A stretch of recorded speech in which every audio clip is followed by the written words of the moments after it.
Susitarkime dėl pilietybės išsaugojimo. Kokios pilietybės išsaugojimo?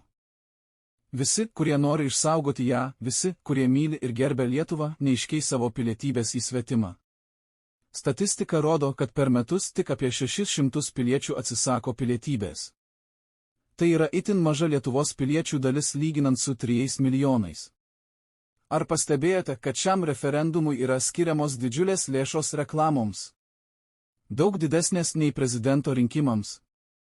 Ar visos šios pastangos ir skirtos lėšos yra skirtos norint patenkinti 600 piliečių norus, ar už šio referendumo slypi kažkas didesnio, kam apsimokėtų, kad šis referendumas įvyktų?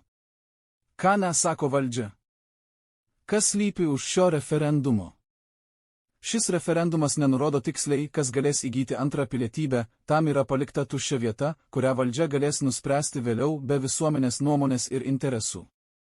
Neužmirškime antros medalio pusės, kalbama apie antrosios pilietybės galimybę, tai reiškia, kad užsieniečiai galės gauti Lietuvos pilietybę ir naudotis piliečių teisėmis. Šie piliečiai galės balsuoti ir rinkti valdžią, nors negyvena Lietuvoje arba niekada negyveno. Šie piliečiai galės supirkti mūsų nekilnojamus turtus, mūsų miškus, paveikti bei iškraipyti mūsų nekilnojamo turto rinką ir jos kainas. Turėdami dvigubas pilietybės, galės slėpti mokesčius savo antrosios pilietybės šalyje.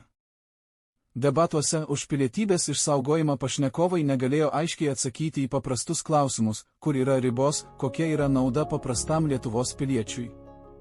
Trumpai tariant, naudos nėra. Be naudos tik pavojus, kad dviguba pilietybė nebus naudojama kenkėjiškams tikslams Lietuvos valstybei bei joje gyvenantiems piliečiams. Lietuva dažnai lyginama su kitomis šalimis, kad neturi dvigubos pilietybės, tačiau šalys kaip Estija ir viena iš turtingiausių bei liberaliausių šalių Olandija neturi dvigubos pilietybės. Tad nesame vieni.